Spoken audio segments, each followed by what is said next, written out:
Hello.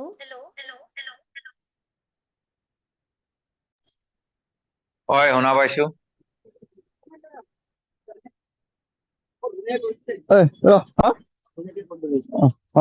ঠিক আছে মই অনলাইন মিটিংখন জইন কৰিছো মই লগ পাম মই কথা পাতিম Hi, sir. Matuna গৈছে নহয়? Hello' Hello, good evening, sir. হয় ছাৰ শুনা পাইছো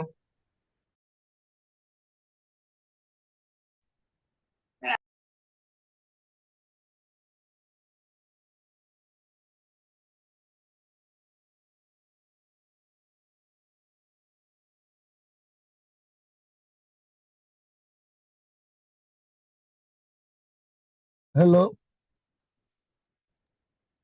হয় ইউ আৰ অডিবল ছাৰ দিবল ন মই ভিডিঅ'টো অন হোৱা নাই কিজানি ন ভিডিঅ'টো নাই দেখা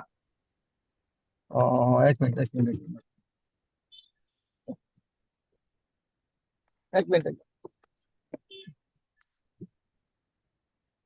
আমাৰ ৰিচৰ্চ পাৰ্চন জইন কৰিলে নে Yes, hi sir. Aiso. এক মিনিট মই এক মিনিট অনলাইন কিবা এটা হেৰি কৰি লৈছো এতিয়া দেখিছানে Hi, sir. দেখা গৈছে। হয় ইউ দেখিছে আৰ ভিজিবল ঠিক আছে মই আচলতে বাহিৰত আছো মই এক জেগাত বহিহে মই হেল্ল' Sir, আৰম্ভ কৰিব পাৰি নেকি চন্দ্ৰজিত sir? কৰিব পাৰি পাৰি পাৰি পাৰি Hi. ঠিক আছে। Yeah. So, a very good evening and welcome you all to this hour-long talk organized on the occasion of World Environment Day. Respected Principal Dr. Sebasati Mahanta sir, Vice Principal Dr. Rina Hendik ma'am, respected President of Gorgaon College Science Forum, Dr. Chandradita Gogoi sir, resource person of this program, Dr. Susanta Borgohai sir, esteemed member of Gorgaon College Science Forum, IQAC coordinator of Gorgaon College, Dr. Surajit Soikia sir, esteemed faculty members, and non-teaching staff of our Gorgaon College, and my dear students.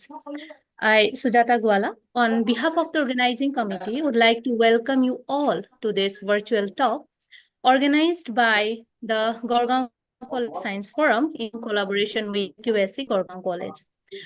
So the Gorgaon College Science Forum occasionally plan events, outreach initiatives, awareness programs, extension activity, and much more. Today at Hazara High Secondary School, we have already finished a day-long extension activity to commemorate the World Environment Day. So one of our faculty member, Dr. Sahin Senaz Begum, assistant professor from the Department of Chemistry, has delivered a talk on land restoration, desertification, and drought resilience. So with the same objective on this World Environment Day, we have the honor of hosting a discussion with one of our amazing and well-known alumni, Dr. Susanta Borgohai sir. So today, I'd like to thank every one of you to be with us for sharing your valuable time with us and joining us today. So without much ado, I'd like to read out the agenda of today's program. So today's agenda is as follows. At the very beginning, we will be having greetings and the inaugural speech from our esteemed Principal, Dr. Sebasati Mahanta sir. After that, we will be having the welcome address by the respected President of Gorgaon College Science Forum, Dr. Chandradita Gogoi sir. After that, I will take the privilege to introduce the resource person, and then we will be having speech of the resource person followed by a short interactive session. And after that, we will end the session with a vote of thanks. So without much ado, I'd like to request our respected principal, Dr. Sebasati Mahanta sir, to say a few words as a greeting to the folk present here.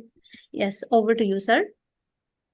Thank you so much, Professor Sujata Gwala. A very good evening to you all. Gorgaon Mahavidyalয়ৰ Science Forum উদ্যোগত আজি বিশ্ব পৰিৱেশ দিৱস উপলক্ষে আয়োজন কৰা দিনজোৰা কাৰ্যসূচীৰ আজি দ্বিতীয়টো অনুষ্ঠান ৱেবিনাৰ আৰু আজিৰ যি বিষয় সেই বিষয়টো হৈছে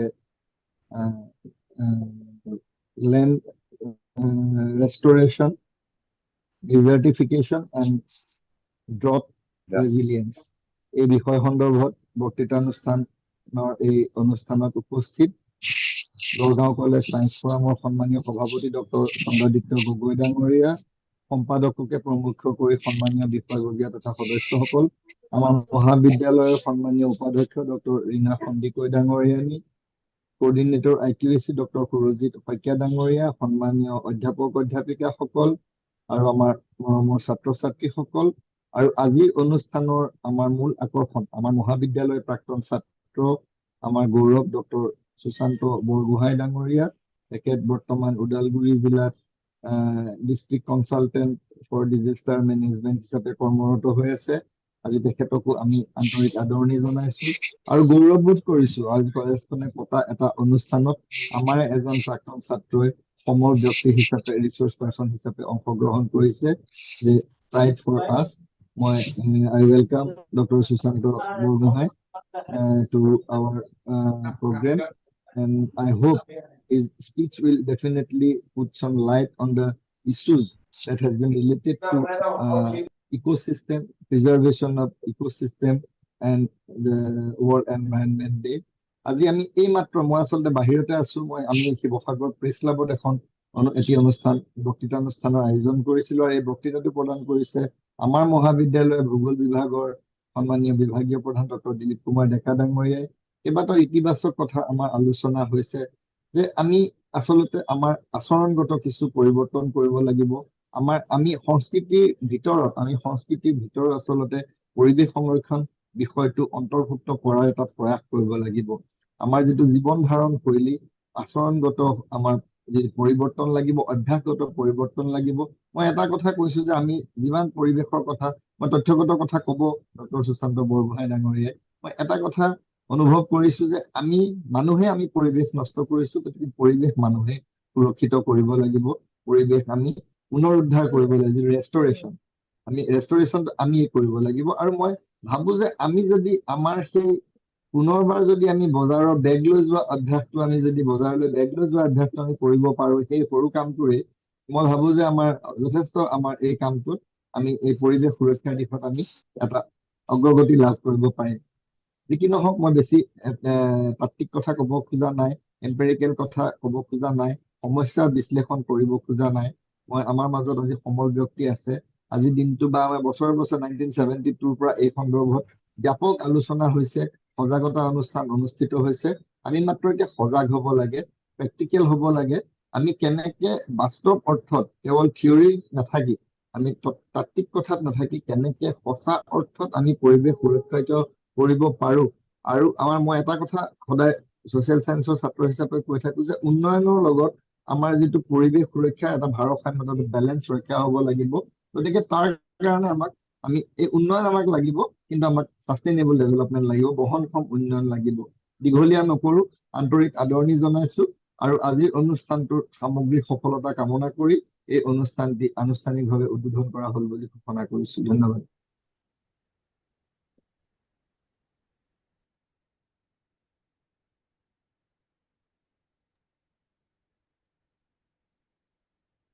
সুজাতা,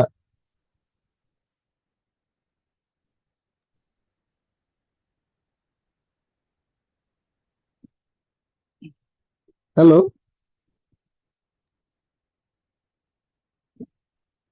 হেল্ল' ছাৰ, শুনা পাইছো? মোৰ কথাখিনি শুনিলে নাই বাৰু? হয় ছাৰ, ভালকে শুনিছে, ধন্যবাদ ছাৰ। Thank you. কথাখিনি বৰ ভালকে ক'লে। Thank you. হয় ছাৰ, থেংক ইউ। পৰৱৰ্তী কাৰ্যসূচী আগবঢ়াই নিয়ক। হয় ছাৰ, ঠিক আছে। Thank you. সুজাতা?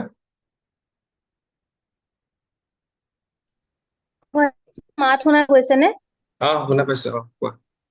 হয়, ধন্যবাদ sir. Thank you for sharing your few words with us besides your hectic schedule. ব্যস্ততাৰ মাজত থাকিও স্যাৰ আমাৰ অনুষ্ঠানটিত inaugural speech আগবঢ়ালে। ধন্যবাদ sir. So after that I would like to request President of Gorgaon College Science Forum, Dr. Chandraditya Gogoi sir, to say a few words as an welcome address. Yes, over to you, sir.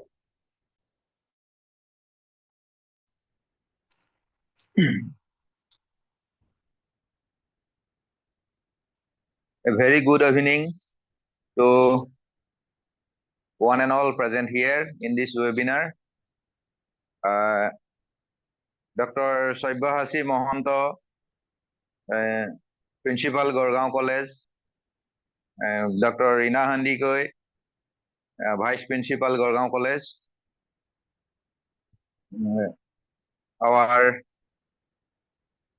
alumni and the resource person of this session, Dr. Susanta Borgohai, IQAC Coordinator, Dr. Surajit Soikia, esteemed members of the Science Forum, and all the students present here connected in this webinar. I'd like to welcome you all, wishing a great success of this webinar, and I hope this webinar will, in this discussion, will have some new ideas for tackling the environment improvements, and on this theme that it will put some light on the more in depth about land restoration, desertification, and drought resilience. So with these few words, I'd like to welcome you all, and once again wishing my best wishes to this webinar. Thank you. Thank you. Over to Sujata. Thank you, sir. Thank you for the welcome speech, for your advice and continuous support to make the whole day successful one. Thank you very much. So now I would like to introduce the resource person of today's talk, Dr. Susanta Borgohai sir. He is an alumnus from the 2004 to 7 batch of the Department of Geology, Gorgaon College. And we do really feel proud about Dr. Susanta Borgohai sir. He is an experienced earth science specialist with an established history of working in the domain of fluvial geomorphology, natural hazards, and remote sensing and GIS. So Dr. Borgohai holds a PhD from the IIT, Indian Institutes of Technology, Roorkee, from Department of Earth Science, and a master degree in geology from Guwahati University. So he received a top presenter award for his talk at the 2012 National Seminar on Geology, Tectonics, Geohazard, and Natural Resource of Northeast India, on the presentation entitled Morphometric and Morphodynamic Analysis of Lohit River, Assam, India. So, and he has conducted research over 8 years, as well as has been granted a CSIR Research Associateship and JRF Fellowships. And presently, he is working as a consultant in the field of disaster risk reduction for Assam State Disaster Management Authority, Govt of Assam. So with this brief introduction, we welcome you once again, Dr. Borgohai sir, and eagerly waiting to hear from you. So now I'd like to hand over the session to Dr. Borgohai sir. Sir, over to you. Yeah, thank you, Sujata madam. Respected Manta sir and Vice Principal sir, Gogoi sir, and all other faculty members, dear students and staff of Gorgaon College. It's really an honor for me to be a part of this webinar. And as a resource person, it's really a great honor for me. And before going to discuss those matters, I would just like to share one video regarding what is happening in Assam and all over the world regarding this forest destruction, all other things, especially in this age of climate change, what we are doing and but what we should do. We are ignoring those things, and what we are just destroying our forest. I would just like to share one video before going to present my presentations. I'm trying to share my screen. Is it visible, sir? My screen is visible, right, sir? Yes, Yes, visible. Yes, yes, yes, Yes, it is yes. visible. Yeah. visible, sir. It's visible. Yeah. Yeah. This is a part of northern Brahmaputra plain, part of Sonitpur, Udalguri, and parts of North Lakhimpur district. Here you can see the pattern of land destruction, forest destruction. You can see it is a time lapse from 1984 to 2022. Another region in Tinsukia district.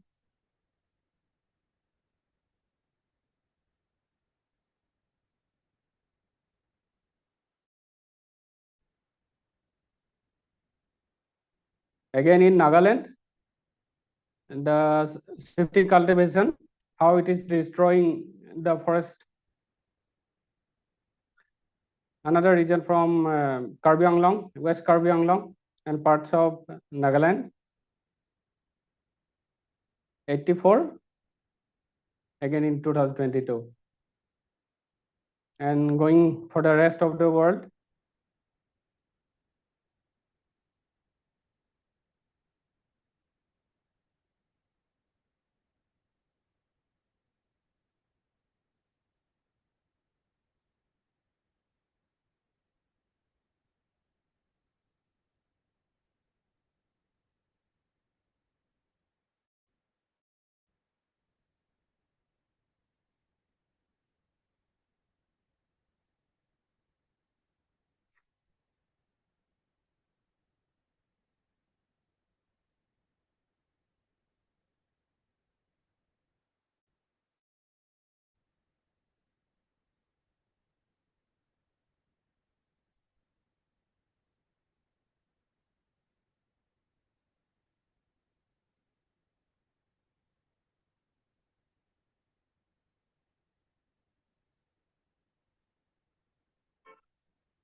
every minute we are losing 40 square kilometer forest, every minute.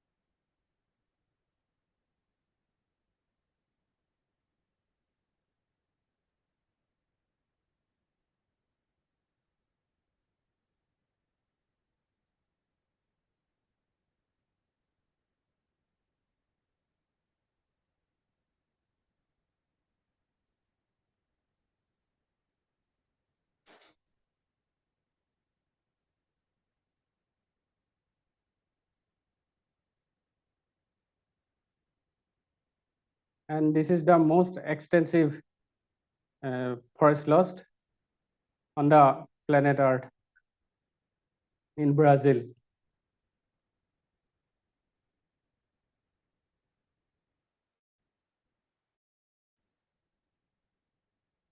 Yes, now I will go for my presentation. Living in the age of climate change. This is the age of climate change. We are living in a warm period where our glaciers are rising, global temperatures are rising, and sea level is rising. And we need to be resilient, be adaptive during this age of climate change. Otherwise, the Homo sapiens will not survive the next climate change, that's the next warm phase, that extreme warm period on the earth. Now, if we go for this desertification, by definition, desertification is the process which vegetation in drylands gradually decreases and eventually disappears. And the original understanding of desertification was that expansion of deserts, but later on the idea changed. Desertification does not only mean that expansion of deserts, that when we lose vegetation because of various reasons like deforestation and soil erosion, those are also included in desertification idea. Therefore, that desertification does not mean only that expansion of deserts. It also includes other causes which degrades our lands and makes it unfertile for any farming or any cultivation. And as a definition, if we see land degradation in arid, semi-arid or dry subhumid regions resulting from various factors, including climate and human activities, this is called desertification. And number of factors may be such as drought, climate change, tillage, overgrazing, deforestation, and soil erosion. This can lead to desertification. Here, one interesting thing, tillage, that which is the part of the farming activities. Tillage can also lead to desertification. When we till one ground, a plot for farming, what happens? We make the topmost layer of soil, which is very fertile, which is habitat of different bacteria and for different soil habitat. Those things get very loosened, and we make it loose. And once there is a heavy rainfall or any flood, this can erode away the top soil cover, and this can also lead to desertification. Actually, the farming process is also a cause of desertification in many regions, especially when we see the Nagaland and Arunachal regions, those where people normally practice the shifting cultivation and those burning of forest and clearing forest for any farming and changing the location for next year and next year. These things goes on, and this is one of the major cause of soil erosion and desertification in mountainous regions. And if we go for normally by definition is drier than normal. Drought can last for weeks, years, and more among all the natural hazards, drought can impact the society badly, because when drought occurs, it influences our agricultural activity, our infrastructure, our society very badly. And drought is really very hazardous. It is actually more hazardous than flood and flash flood and some other natural hazards. And drought is normally what happens if we see the history. Drought comes to some region in cyclic pattern.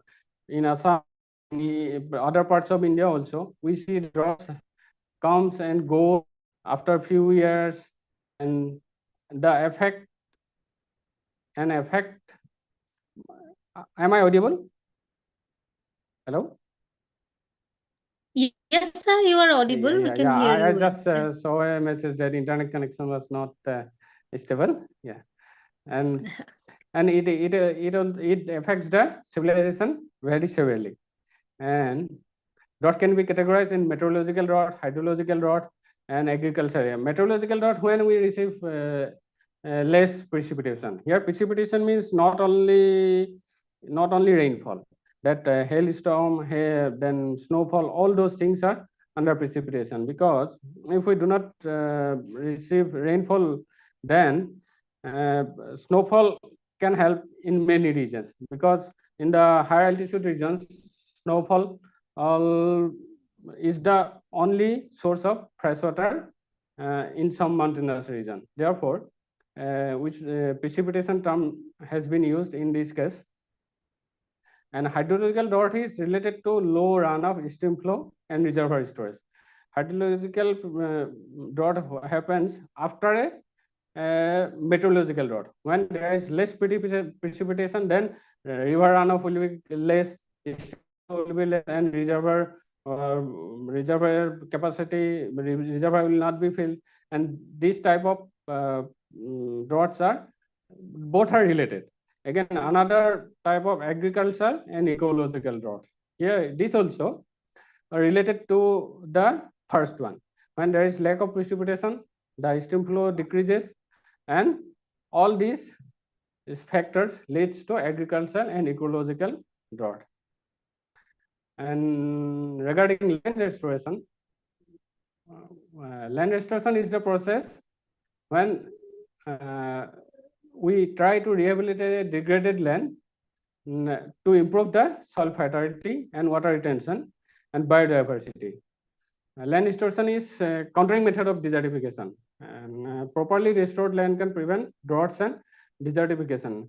Especially when desertification occurs, that top soil layer, which is fertile, which is best for farming and cultivation, it can be washed away by rivers or any other heavy rainfall or by wind.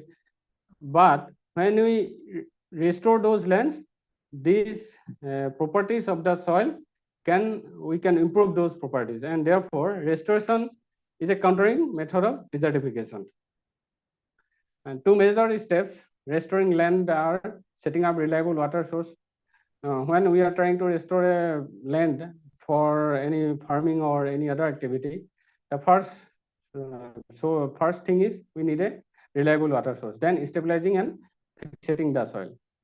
And stabilizing is what happens when we try to prevent wind.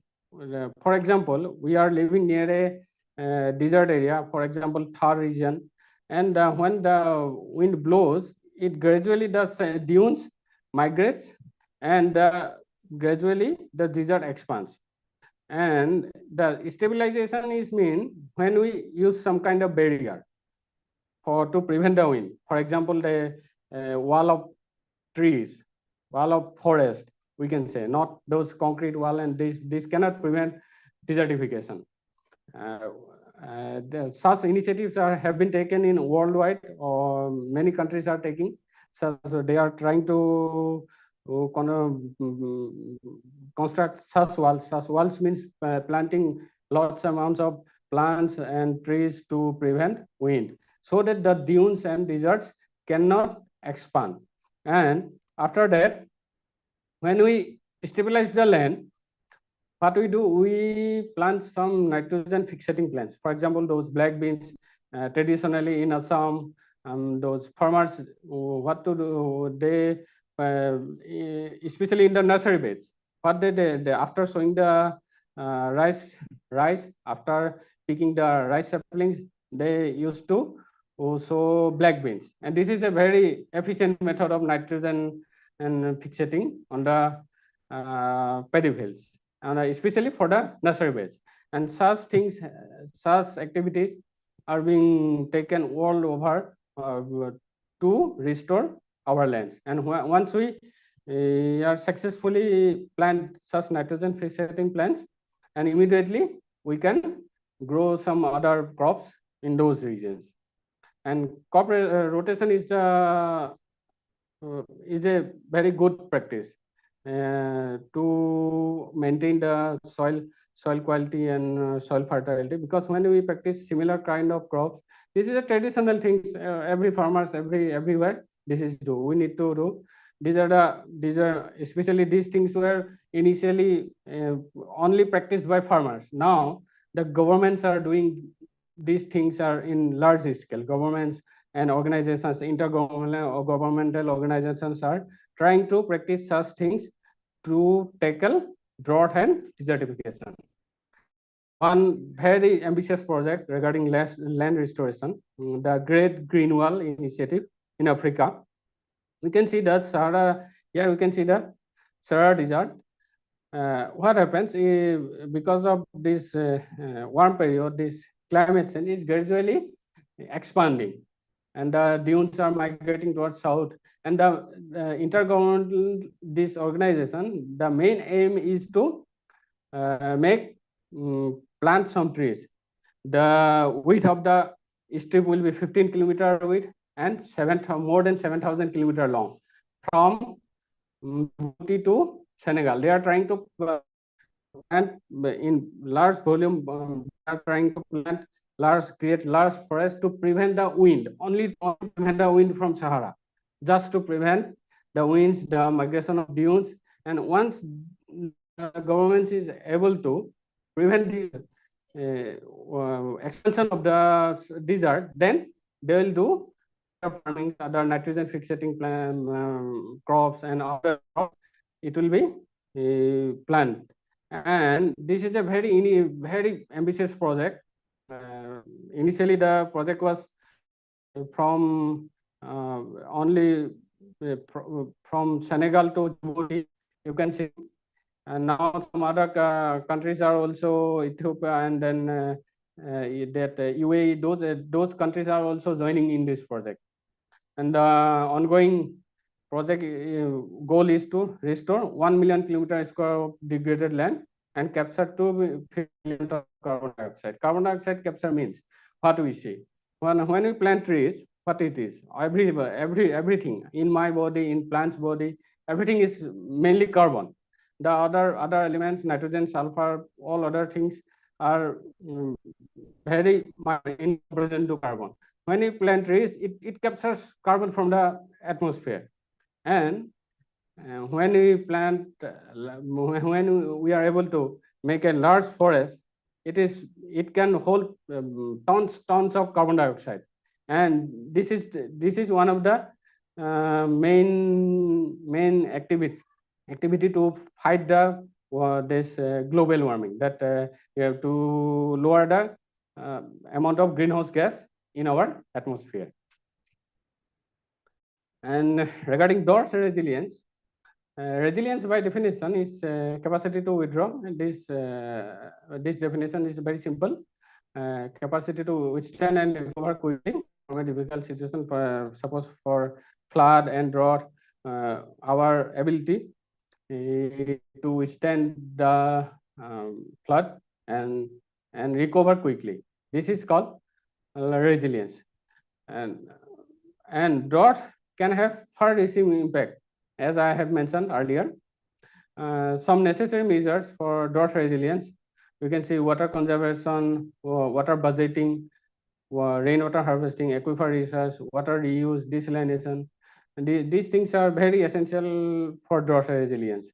Especially when we are living in Assam, there are lots of rivers, there are plenty of rainfall, there are plenty of water bodies. We are not facing very challenges in this regard. But when you go for the Deccan Plateau, when you see for example, Bundelkhand, parts of Maharashtra and Jharkhand, parts of Haryana, parts of Madhya Pradesh, those people are fighting for this.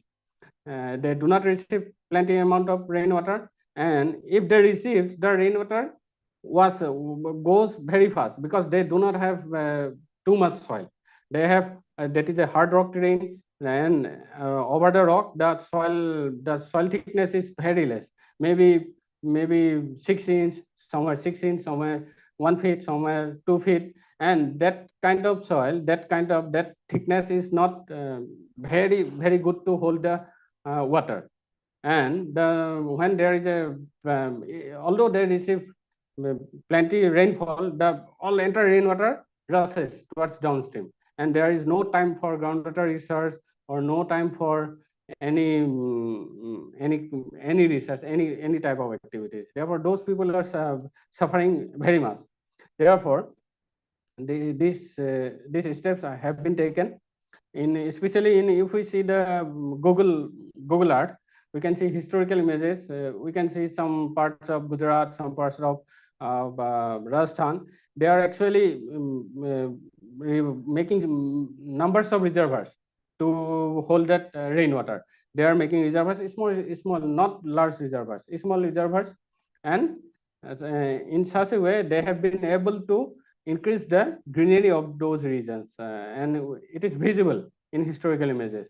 There were no trees, now lots of trees, lots of reservoirs, and people are doing good farming, and because of construction of such reservoirs.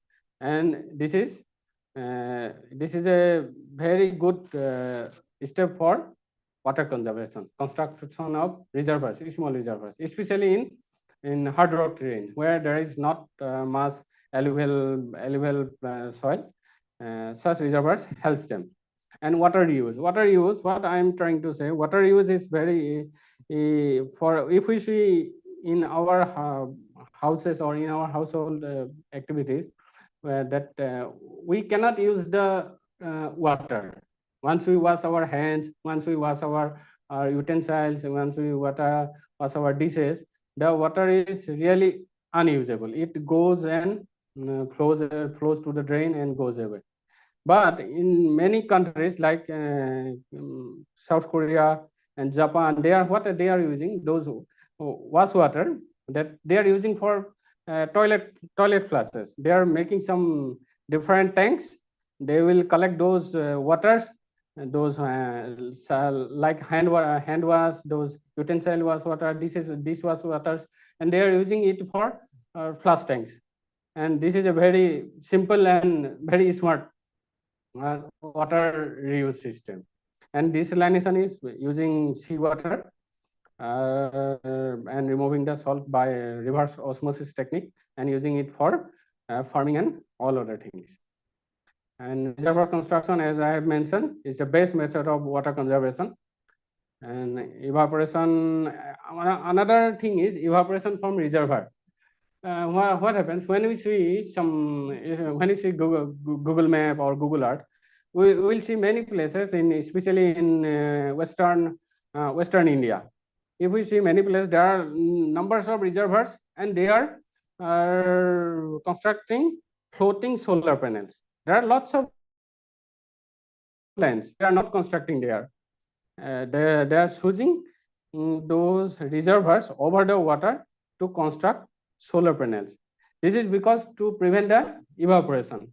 Because when there is a water body on the out, what happens? Evaporation is it will go either for groundwater research or either evaporation.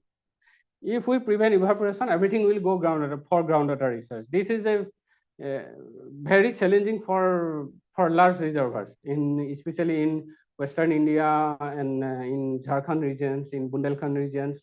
When we do such things like covering the water surface with solar panels or any other things, like some plastic shields or plastic balls. Few days back, I saw one video that many people they are dumping millions of balls, like tennis balls, plastic balls.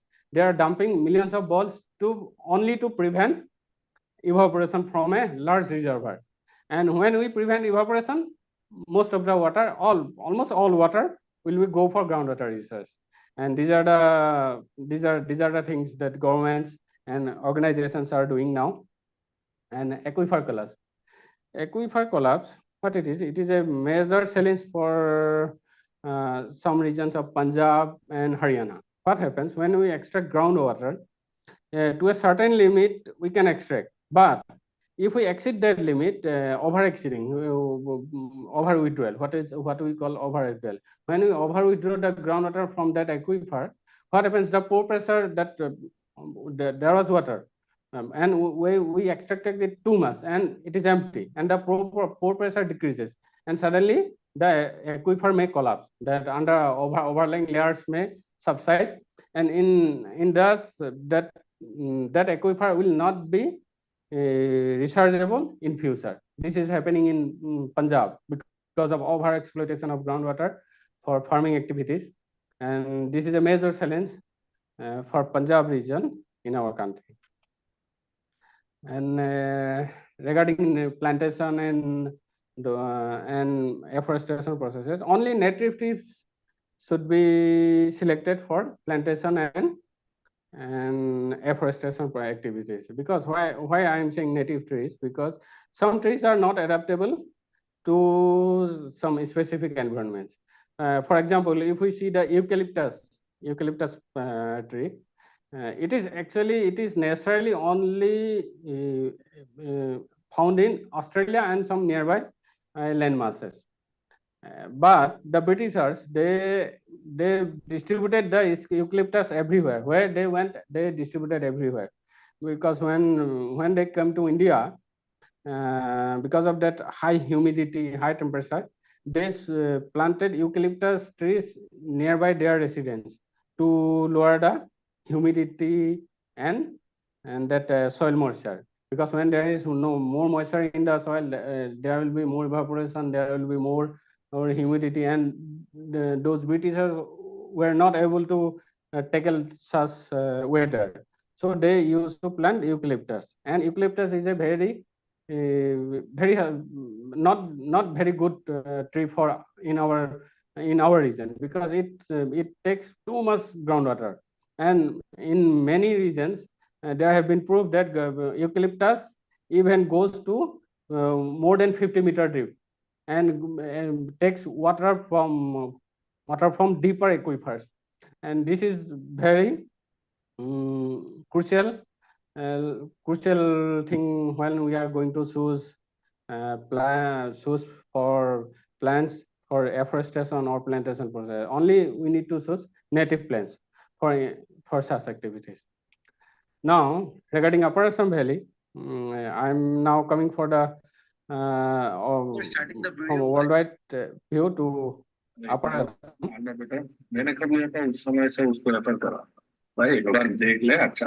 Yeah, we can see that everyone knows that North Bank, South Bank here, but the North Bank rivers, what we see here, a part of the Jiadol River, we see there is the rivers are not like our South Bank, because of steeper slope, very high amount of sediment from the Himalayas, and the rivers are braided, steep slope on most of the rivers have created fan over the Himalayan foothills.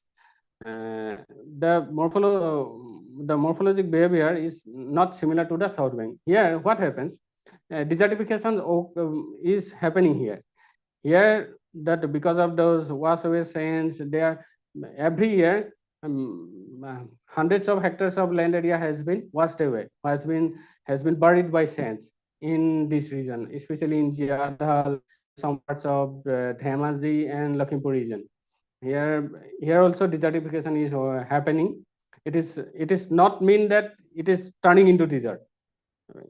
Desertification here, it means that the land is not being able to bear any crop or any trees, only some smaller grasses. This such soil quality is not good for any crops, and this is one of the major challenge in our region. And if you see the South Bank, here the scenario is different. Here the river has a definite channel, and there are banks. And if we see the topographic setting in our valley in Upper Assam region, here a cross section, suppose from Tinsukia to Nazira regions. If we see this region, from the elevation gradually decreases, and in Nazira region it reaches the minimum elevation. Again it increases from Nazira to suppose say Jorhat, and not especially Jorhat, but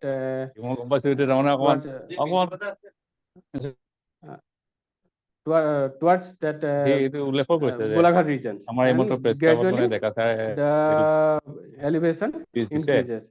Here what happened? You can see the Buriding River is in a elevated land, and Disang River is in a elevated land, and gradually these rivers will migrate towards this region.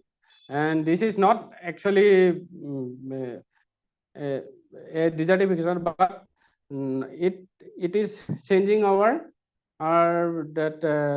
pattern of the river. It is erosion is occurring in a specific, for example, on the left bank in the Disang River and Breeding River. Major erosions are occurring. Along the along the left bank because of such topographic setting. And if we go for the north bank, again in north bank also the Diadol River, you can see it is migrating towards North Lakhimpur. Again Subansiri River, you can see, and all these things are all this topographic setting is changing our rivers and gradually changing our impacting our societies. Again in Brahmaputra, if we take a cross section from North Lakhimpur to say Dibrugarh, across Dibrugarh and North Lakhimpur, here you can see Brahmaputra is lying in a higher elevation than the Subansiri River. The Subansiri River bed is lying in a lower elevation, and Brahmaputra is on a higher elevation. And this is the main reason why the Majuli and those mouth of Subansiri River is getting more erosion. It's happening, more erosion is happening. Again in Lohit River, similar cases are occurring. And if we see the across here, you can see the A section here. A section, the Subansiri River lies in a lower elevation than the Brahmaputra, and this is the main reason where this region, that Majuli, north of Majuli, and those regions is more flood. If we see the history here, this is our river in 1913, the Brahmaputra River. Now this is the case, and the river has expanded, width has expanded, and severe erosion has occurred. Both banks, the northern bank have witnessed more erosion, and if we see that within last 100 years, 436 square kilometer has been eroded in north bank, and 7 kilometer has been siltation. Again along the south bank, 83 kilometer has been eroded, 48 kilometer has been has witnessed siltation. Within last 100 years, these change has occurred in Upper Assam Valley. Now if we see the old maps, you see in 1916 topographic maps, you can see there was Brahmaputra, and there were numerous ana branches, what we call ana branches. It comes out from the river in a location and joins the same river and further downstream. There were numerous, not only that Kherkutia Soti. Everyone knows about Kherkutia Soti, which flowed along north of Majuli. There are numerous, excluding Kherkutia, there are Dangahara, Sarikuria, Morasoti, lots of. But what we did constructed embankments. And when we prevented those branches, and what will do? The river has to flow, the same amount of water is coming. What will do? That there are no channel, no space, river will expand. This is very natural, and this is happening, and this is a very grave mistake by our those policymakers. Before, what they did, not much studies have been carried out in this regard. That Kherkutia Soti, it was not, many people think that it was natural, but Kherkutia Soti abandonment was not natural. We prevented that flow, and we constructed the embankments to prevent flow. And before that, what happened? If we see in history, during that Mohamorian rebellion in Ahom history, if we see that Dihing River, Dihing, Dikho, Disang, these rivers were flowing along south of Majuli.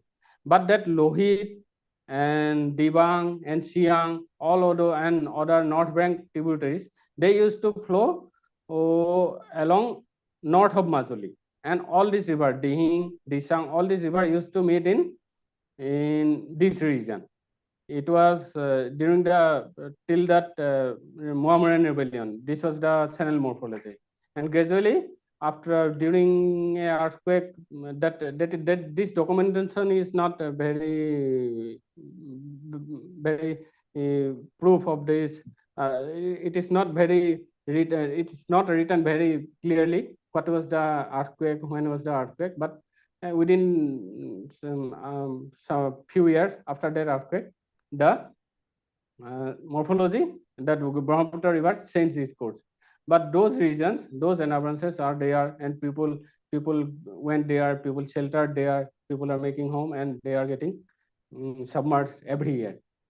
This is happening in our region. Again, in general, this is happening. Every year the river changes its course, and this Jadal fan. If we see the profile of the longitudinal profile of Jadal fan, we can see the fan area. Here, if we take cross sections here, we can see that Jadal river. You can see the lower part of the diagram. Here, the Jadal river, the blue box is the Jadal river. Here, the river is lying above its floodplain. You can see in AAS here, the Amazon is lying almost 3 meters below the Jadal river bed. This is all because of embankments. When we construct embankments, we not only prevent water, we prevent sediment also. Cannot flow out of the river. Everything is deposited within the river, and gradually the river bed is rising. And when river bed is rising, the water holding capacity is decreasing. The river is creating more flood.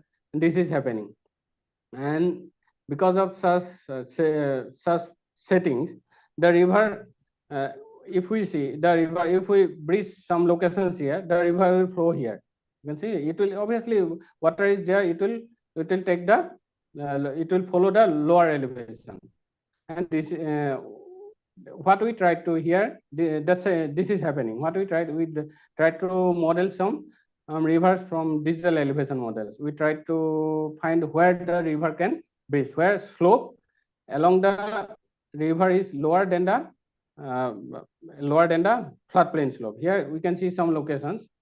Here these locations you can see, these are the locations where slope is higher towards the floodplain, not along the river. Along the river it is higher, slope is lower. Here it is the, if we bridge somewhere here, the river will follow this path. River will follow this path. Here the river will follow this. This is happening all because of those embankments, and the same reason has been the bridged during the 2014 flood event in Jadal River.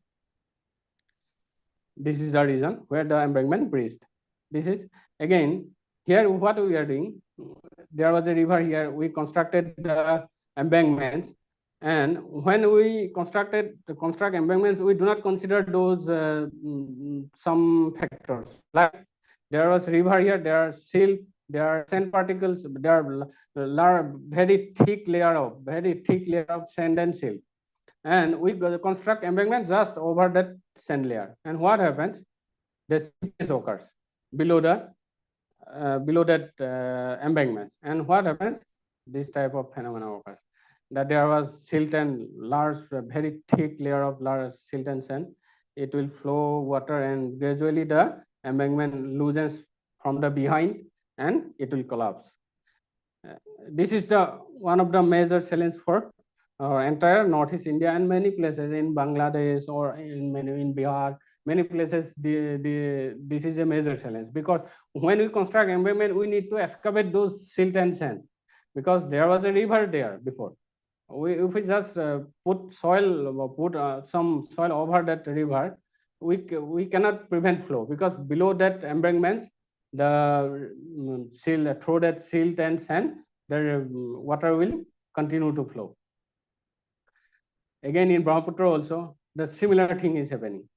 The Matmara bridge event of 2000 and 2007, 8, 9. Everywhere when the embankment breaches, the flood water flows north of Majuli. Like the river has changed its course, like the Brahmaputra. If we see here, if we saw someone, an unknown person, if we say which was his Brahmaputra, no, he will not be able to find which was his Brahmaputra. Here, you can see the flood water is flowing such a way it looks like a river in Matmara region. And again, this is the Paleocenals. This is the main proof that we are not doing some studies regarding our rivers. We are just constructing embankments. We are just doing. We are just constructing. We are just filling sands and sandbags and trying to cover our bridge locations. Again, if we see some regions, hydrologic modeling, we tried to here again also. You can see this section that again that Subansiri River and North Bank exhibits lower elevation. Many regions of the North Bank lower elevation than the Brahmaputra. Again, some other channels. Those these are the colored lower part of the graph. Here, those colored graphs are for those Kherkutia Suti and some other Paleocenes. And Brahmaputra is flowing along a higher elevation. And if it breaches there near Matmara, it will flow along the north bank of Majuli. Similar condition is happening in Subansiri also. Subansiri exhibits lower elevation than the Brahmaputra, this region. And regarding our nearest Disang and Dikho rivers, when we see, if we see the Disang River, most of the Paleocenals are located along the northern side. Northern side means right bank. There are very less Paleocenals along the left bank of Disang River and Dikho River also. In Dikho River, after the Nazira region, there are some Paleocenals on the right bank. But before Nazira, if we see, most of the Paleocenals are along the left bank of the Dikho River. This suggests that the river is gradually migrating towards its right bank, and Disang River is migrating towards its left bank. All Paleocenals are along the right bank, means the river is migrating towards left bank. And this is because this is the phenomenon looks like. Gradually it is migrating. And if we see the Nazira region, as I mentioned in the earlier, the Nazira region exhibits very low elevation than nearby regions. And because of this region, both rivers are migrating laterally towards Nazira region. If we see from sinuosity also, we can confirm that when sinuosity increases, when there is a low-lying area, you can see red light. Sinuosity means when the curved nature of the river, when it increases, there is a low-lying area, and this is also proven by sinuosity analysis of Disang and Dikho also. Some other locations here, what happens? The river, we construct embankments from that Assam Embankment Act, and almost within last 45 years, what is happening? Embankments have been constructed, but we did not consider the migration pattern of the rivers. We did not consider, we just constructed embankments. And now what happened? The rivers are migrating, gradually they are migrating, and they are very close to the embankments. And this is one of the major challenges for our region. If here also, and we isolated many of the, here you can see that top right diagram here. We have isolated the Paleocenal, and that we can, in Assamese we call it bill, and those oxbow legs. What happens when there is a flow in the river, flood flow in the river? What happens? Water overflows and it occupies those low-lying areas like these oxbow lakes and some swamp areas. We have isolated those things, and we are just letting the river flow, letting the water flow along the river. But necessarily this is not the case. When the river overflows, it occupies lots of areas, it fills the low-lying areas. We have isolated them, and this is the major cause of embankment breach. And when embankment breach is in such condition, what will happen? It will wash away those villages, those people, those houses. This is one typical example of not studying our rivers and just doing some firefighting works, like there is a fire, just put water. We don't know what is there, what will happen after that. These are the things what we are doing, and these are the lessons we need to learn. Otherwise, as that will not be resilient, will not be adapted to that weather and condition of the Upper Assam Valley.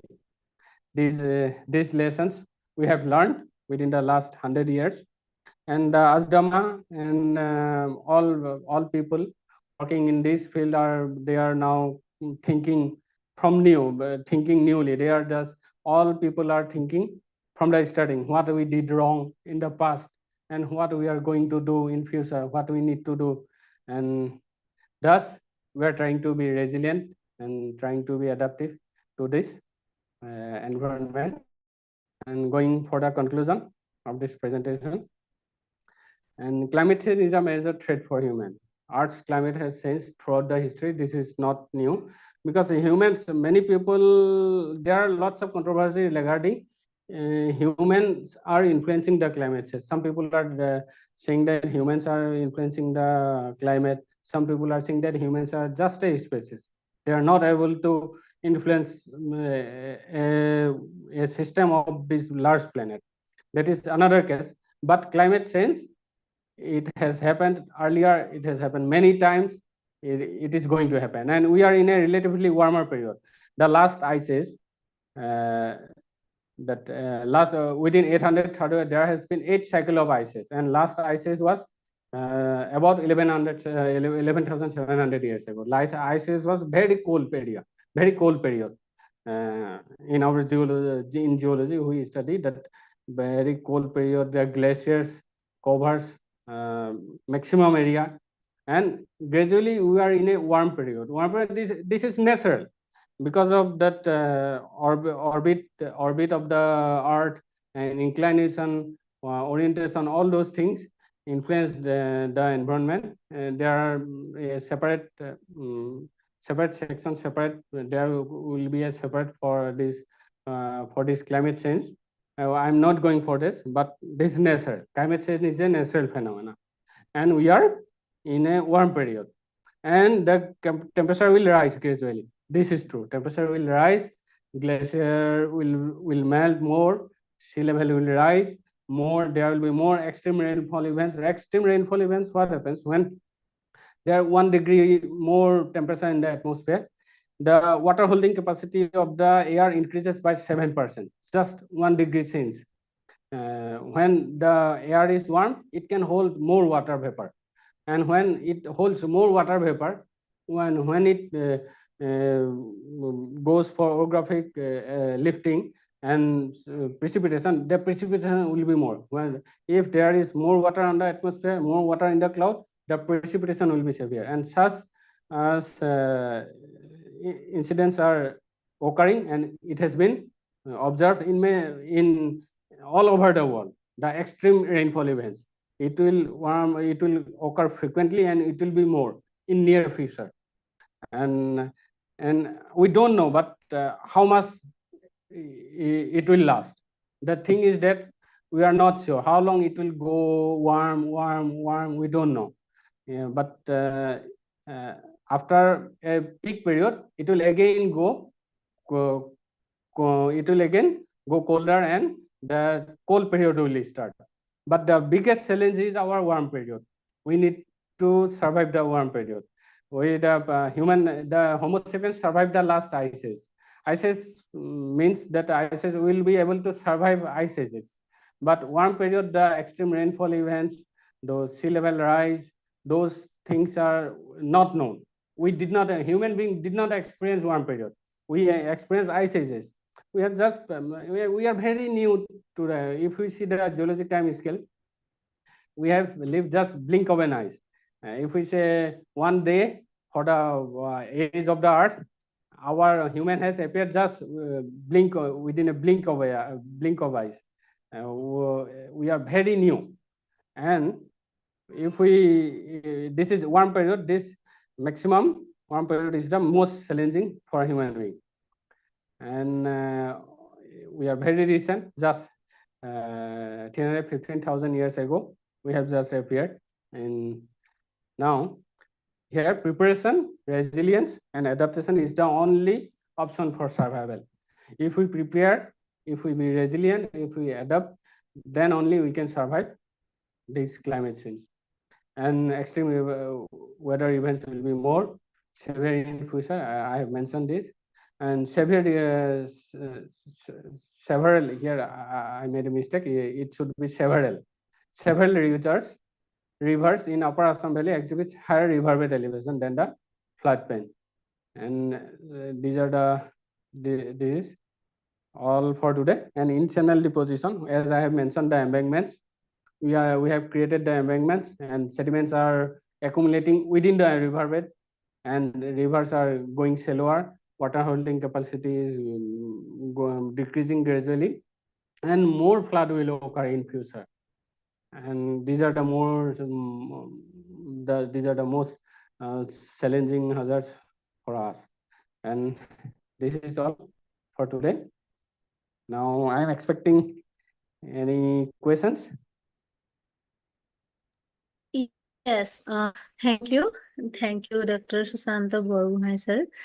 I believe the presentation is very much engaging with lots of pictures and videos, and you have shared, lots of information regarding the river we have around us and regarding the major problems like erosion, desertification, the degradation that is happening to our soil and a lot. And since we all are from different background, and actually the students, they cannot join this program today just because the examinations are going on. But we can have a record of this session and we can share with them. I believe we can share with them in near future, and they will definitely get lots of information. Even though the things you have shared, some of the things are new to me, and even though the things we know in our day-to-day life, but we do really care very little about these things, and it's a kind of eye-opening session. And the simplest and straightforward things that you have shared with us, so the things that we can do to improve our environment a bit, the example you have given of the foreign countries. So I believe that every one of us, or more or less, have learned something new. And since you are not only a resource person of this session, you are our alumni also. So yes, I do like to ask the audience present here, if anyone have some question, feel free to ask. Yeah. So I can see some question in chat box maybe. Yes, Mr. Ranus Datta want to ask a question. Yes, you can go ahead, sir. Yeah.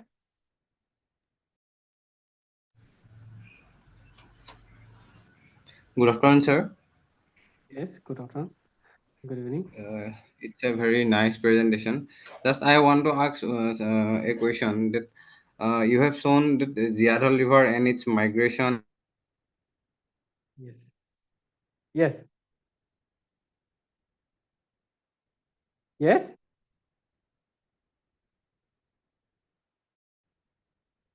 Yeah. Mr. Ranus, please unmute yourself and ask the question. Am I audible now? Yes. Yes. Yes. So my question is that is there anything interlink between that erosion in Majuli and Yeah. Yeah. I cannot hear you, Mr. Anuj.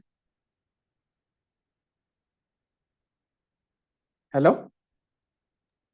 Yeah, Mr. Ranuj, if your, the internet connection is unstable, you can type the question in the chat box. We can read it from there. Yeah.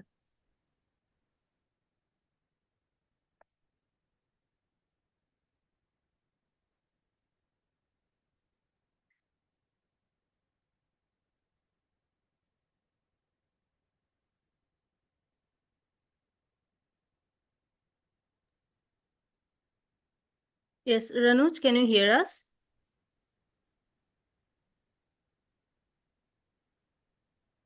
I think there is online? Yes, sir. He is in the meeting, but yes, Ranuj, you can type the question in the chat box. Can you hear us? Yes, yes, I am hearing. Yes, please go Yes, ahead. I didn't hear you properly. Okay, my question was, is there anything interlink in morphotectonic part of the Brahmaputra River that connects the erosion in Majuli or and simultaneously deposition in the Dibu part? No, depositing means Dibu is upstream from Majuli. It is very upstream, and when there is erosion in Majuli, that Dibu is the different. If you see that Dibu erosion was that there was a river Lohit, and Lohit River changed its course in the 1988 flood, and it gradually took the one river called Dangori, which was flowing south of that region. And we have one publication regarding. You can see that we can find that on the internet. Uh, Analysis of you can just type change of Lohit River. If you type my name, you will find that was a different case. And here Majuli erosion is this is a different case.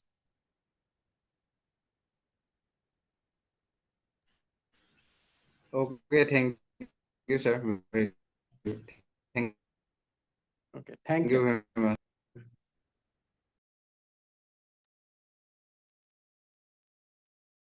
Yes, so if anyone have some other questions, please feel free to ask. And if someone wants to have some interaction with the resource person, then also you can unmute yourself and talk to him. Yeah. Yes, please, you can ask question. Please unmute yourself and you can ask. Ishan, you can ask question. Yeah. Good evening, Dr. Ah, Susanto good. Brahmai. Yeah, good evening, sir. I have studied one of your conference paper, which was presented in a conference in Shillong. Yes, It was related to the other river only. yes, It is evidence from 1910 to 12 opposite that the other river was the nature of the other river was meandering, and yes, later it was on. different. Yeah, 1973 and 1983 opposite, it shows that the other river itself is a braided. Yes, Whatsoever has happened in between the time that the river itself changed its nature. yes. This is a very interesting question. Here, this is not only geothermal. If we see that pre-1950 earthquake, all of you remember that the details of 1950 earthquake. As we are living in this region, we all aware about that earthquake. It was so severe that in some, if you see the GSI reports on 1950 earthquake, it was devastation and landslide in Himalaya and Mississippi Hills and even in Nagapatka regions. So there was severe erosion, severe landslides and severe erosion after the earthquake. When it was shocked violently during that earthquake, and in one of that paragraph, I remember it was written that oil were those petroleum crude oils were came out from the river in many regions, in especially near Tinsukia and Dibrugarh regions, and so severe that landslides and all those during this earthquake, all those materials which were during the earthquake and the landslide materials, the sliding materials, all were came and deposited just along the hills. And because after that earthquake, it was in August, and after that, immediately after the earthquake, there was no large flood events. And when there was no large flood events, the rivers were not able to carry those materials to the to further downstream. In many regions, most of the landslide sliding materials just deposited along the foothills, and it changes many rivers, not only in that Jiathol also, it changed Lohit River also and Dibang River also, and one more river, that Noa Dihing and Buri Dihing, and this region also has changed after that earthquake. And this is the major cause of that change in morphology of many rivers, just in the foothills of the Himalaya and Mississippi regions.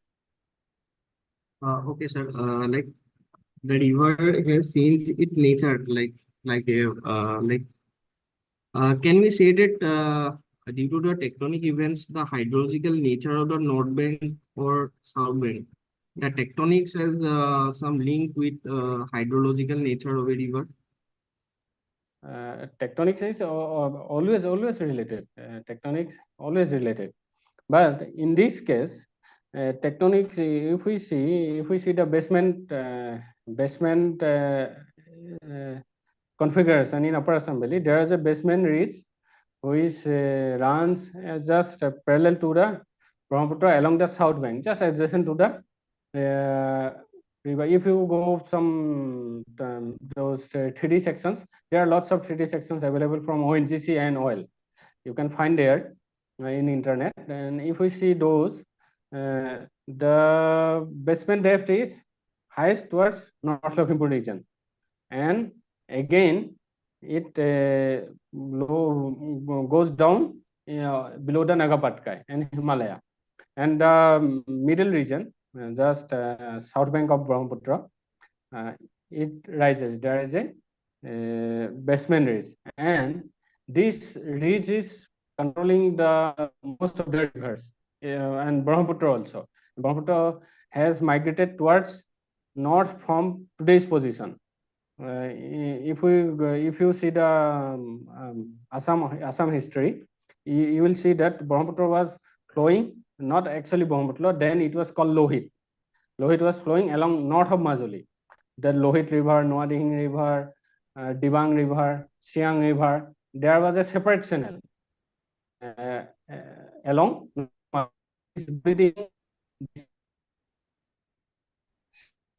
the separate channel along south of the Majuli, and those those were made together further downstream near present day mouth of the present day confluence of Subansiri and Brahmaputra River. This was separate, and all those things are related to this basement rates and basement configuration and basement tectonic. And here, not only basement configuration, here sediment also plays major role, and the slope. If we take cross section from topographic section from Nagapatkai to Brahmaputra, if we see the slope, it is very gentle slope. But if you say from Himalaya to Brahmaputra in through Dhemaji or Lakhimpur, the slope is steeper, and the considered as sediment load. Himalaya is a very young, but Nagapatkai, in comparison, Nagapatkai is older, and Nagapatkai ranges those rivers like Disang, Dikho, those Zaji, those rivers does not carry much sediment. Sediment is very less in comparison to the those north bank tributaries like Buri Dihing,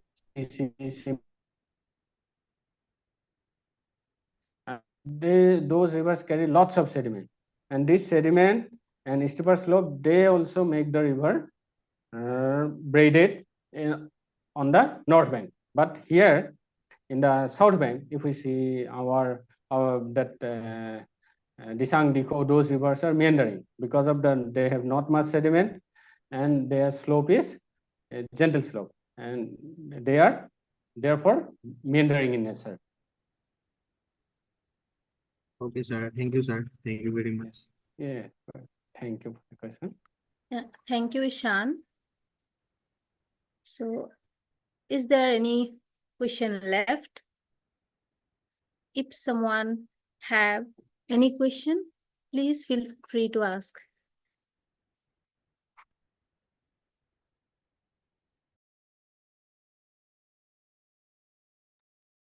Yeah, so sir, I think no more question left. So anyway, we would like to hear from you again in near future. So with this, I would like to thank you again, sir. Thank you. Yeah, it's Thank you. our Thank you. great privilege to hear from you. And please be in touch with us. So we have Alumni Association, Gornga College Alumni Association. So please Okay. be in touch with us. Okay. Thank you, sir. Thank you very much. Okay. Thank you. Thank you. Yeah. So with this, we have done with the interactive session with our resource person. And now I would like to offer the vote of thanks. And after that, we will declare the end of this session. So first of all, I would like to thank respected Principal, Dr. Sebasachchi Mahanta, sir, then respected Vice Principal, Dr. Rina Hendik, ma'am, and all the respected President of Gorgaon College Science Forum, Dr. Chandraditya Gogoi, sir. And we have organized this event. Gorgaon College Science Forum has organized this event in Gorgaon College and Jorhat Soil Conservation Division, Jorhat, and Hara High Secondary School.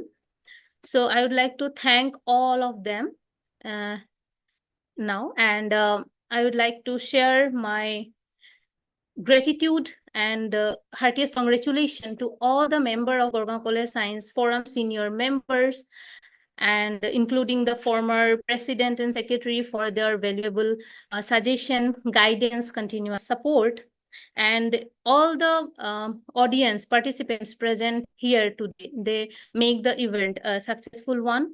Then I would like to offer my vote of thanks to our technical team. So Dr. Dimbesar Das sir is with us, Rituraj da, Anurag da, Regina Bidut, Sangeeta, Sandeepa, and all. And at the very beginning of today's program, Moloy da, Santa da, they help us in the flag hosting ceremony. Jayanta da served us the first tea at the very beginning of our day-long program. So I would like to thank you all who have shared their valuable time, who have helped us throughout the day to make this event a successful one. So I hope that we can in future also we can organize such event. And with this, I would like to declare the end of this session. Thank you. Thank you all. Thank you very much. Yeah. Thank you. Good Thank night, you, sir. everyone. Thank you. Thank you. Thank you.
Kabita ma'am ma'am